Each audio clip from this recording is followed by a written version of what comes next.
President Biden is facing escalating and blistering criticism about the chaos on the ground in Kabul. White House correspondent Mary Alice Parks is right there on the North Lawn. Mary Alice, good morning to you.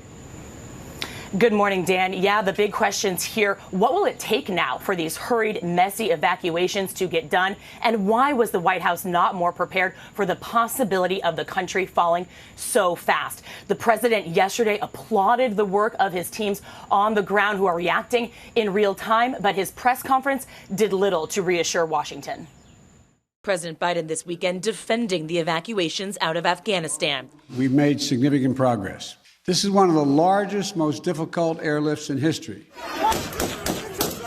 Acknowledging, though, the mission is now extremely dangerous for American troops and that chaotic, violent scenes on the ground are painful.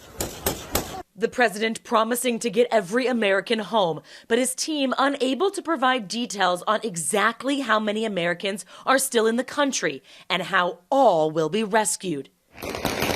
Downplaying the reality that some Americans are struggling to get to the airport in Kabul. We have no indication that they haven't been able to get in Kabul through the airport. Secretary of Defense Lloyd Austin hours later admitting to members of Congress that some Americans have been beaten and faced violence trying to get to the airport. Pentagon spokesperson John Kirby breaking with the president, confirming those reports. There have been sporadic reports of some Americans not being able to get through checkpoints. I fully admit that. The White House finally saying the situation is, quote, volatile.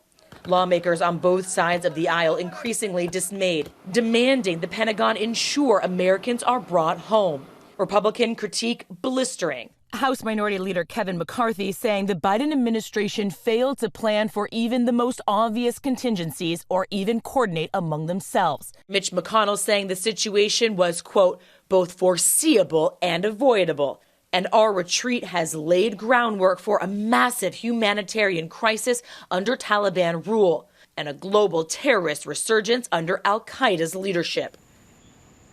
The president has insisted that he talked through the withdrawal with key allies. Still, many NATO partners also seem to be reeling with the facts on the ground. NATO Secretary General said yesterday what is happening in Afghanistan is a tragedy, and this situation remains difficult and unpredictable. Now, the president today will be briefed by his national security team in the Situation Room this morning before heading home to Wilmington. Eva? And the eyes all over the world watching to see how this all folds out as it plays out for us all to see. Mary Alice Forrest there. Thank you. Well, hey there, GMA fans. Robin Roberts here. Thanks for checking out our YouTube channel. Lots of great stuff here. So go on, click the subscribe button right over here to get more of awesome videos and content from GMA every day, anytime. We thank you for watching, and we'll see you in the morning on GMA.